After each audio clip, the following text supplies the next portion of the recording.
expansion of a gas leads to fall in its temperature and compression of the gas causes the temperature to rise। जब हम किसी gas को expand कराते हैं तो उसका टेम्परेचर फॉल करता है, वहीं जब हम किसी गैस को कॉम्प्रेस करते हैं तो उसका टेम्परेचर राइज करता है। तो आइए समझते हैं ऐसा होता क्यों है।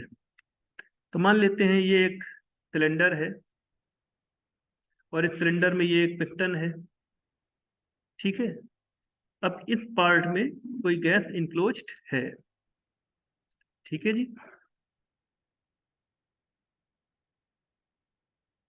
तो बात यही है कि इस वाले पार्ट में कोई गैस इनक्लोज्ड है। अब इस पिस्टन को हम राइट हैंड साइड की तरफ ले जा रहे हैं विद सम वेलोसिटी u। जब ये पिस्टन राइट हैंड साइड की तरफ जाएगा तो ये जो वॉल्यूम है ये वॉल्यूम बढ़ेगा, और ये वॉल्यूम बढ़ेगा तो जो गैस इनक्लोज्ड है उसका वॉल्यूम भी बढ़ेगा, तो गैस का एक्सपेंशन होगा। अब इस सिनेरियो में मान लेते हैं कि कोई एक गैस का मॉलिक्यूल है, वो v1 वेलोसिटी से पिस्टन की तरफ जा रहा है। अब ये बात तो आप समझ ही सकते हो कि भाई पिस्टन की स्पीड जो होगी वो तो u है, वो एक मान लेते हैं स्मॉल स्पीड होगी, 2 मीटर पर सेकंड, 3 मीटर पर सेकंड, ऐसे कुछ होगी स्पीड। और गैस मॉलिक्यूल की जो स्पीड है वो उसके कंपेरिजन में थोड़ी ज्यादा होगी, ठीक है ना। अब मान लेते हैं कोई गैस का मॉलिक्यूल है, v1 की स्पीड से जा रहा है और पिस्टन को हिट करता है, और हिट करने के बाद यही मॉलिक्यूल v2 की वेलोसिटी से रिबाउंड कर जाता है। तो ये मॉलिक्यूल पिस्टन को अप्रोच करता है कितनी वेलोसिटी से, तो वेलोसिटी ऑफ अप्रोच कॉलिजन की हो जाएगी v1 माइनस यू, और वेलोसिटी ऑफ सेपरेशन क्या हो जाएगी मॉलिक्यूल की, v2 प्लस यू। अब हम ये मानते हैं कि भाई गैस मॉलिक्यूल के जो भी कॉलिजन है पिस्टन के साथ या कंटेनर वॉल्स के साथ वो इलास्टिक हैं। तो इलास्टिक कॉलिजन में होगा क्या कि भाई वेलोसिटी ऑफ सेपरेशन और वेलोसिटी ऑफ अप्रोच दोनों बराबर होने चाहिए। तो v1 माइनस यू और v2 प्लस यू इनको इक्वल कर दें अगर, तो v2 क्या मिलेगा, v2 आपको मिलेगा, u को लेफ्ट हैंड साइड पे ले आओ, v2 will be v1 minus 2u। आप देख सकते हो कि कॉलिजन के बाद जो वेलोसिटी v2 है और कॉलिजन के पहले जो वेलोसिटी v1 है, तो v2 is less than v1, यानी कि speed after collision tends to be lesser than the speed before the collision. इसका मतलब क्या हुआ कि जब कॉलिजन होता है तो speed of the molecule tends to decrease after collision.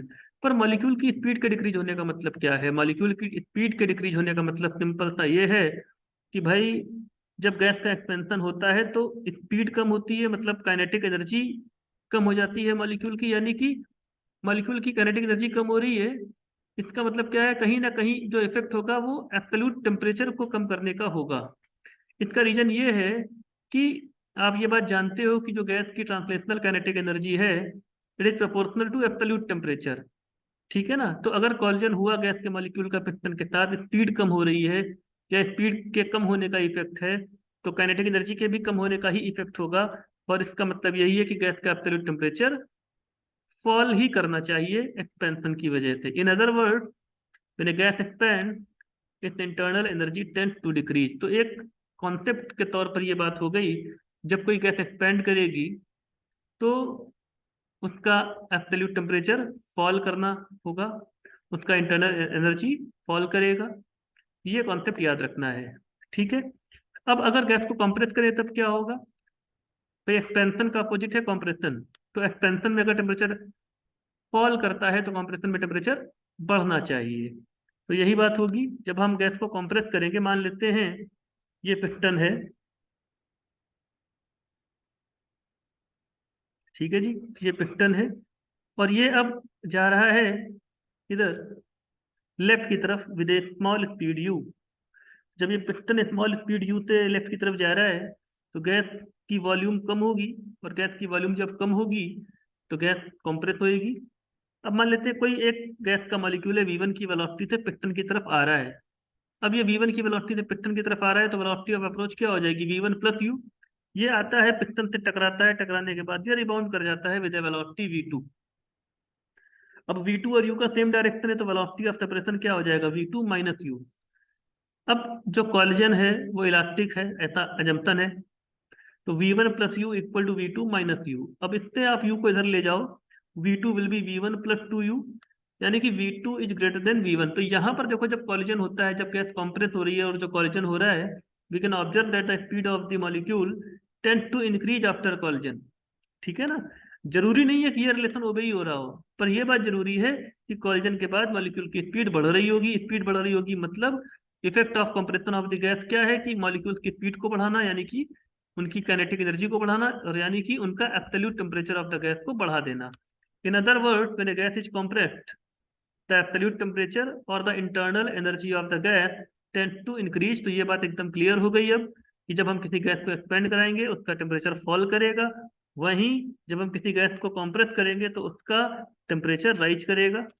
यही बात इंटरनल एनर्जी के लिए भी कही जाएगी। तो समराइज कर लेते हैं, कॉम्प्रेशन और एक्सपेंशन दो प्रोसेसेज हो सकते हैं किसी भी गैस के साथ। कॉम्प्रेशन का इफेक्ट क्या है? कॉम्प्रेशन जब होता है तो work is done on the gas, जब एक्सपेंशन होता है then work is done by the gas. Compression में temperature of the gas and its internal energy rises. तो आप ये कह सकते हो कि जब गैस वर्क करती है सराउंडिंग पे तो उसका टेम्परेचर या इंटरनल एनर्जी, एक बार मैं फिर से कह रहा हूं, जब कंप्रेशन होता है, जब गैस के ऊपर वर्क होता है, work is done on the gas, तो टेम्परेचर ऑफ द गैस और उसका जो इंटरनल एनर्जी है वो राइज करता है। वही एक्सपेंशन के समय क्या होता है, गैस अपनी सराउंडिंग पे वर्क करती है, work is done by the gas, और यहाँ पर temperature of the gas and its internal energy falls. तो ये कॉन्सेप्ट के तौर पे आप हमेशा याद रखें।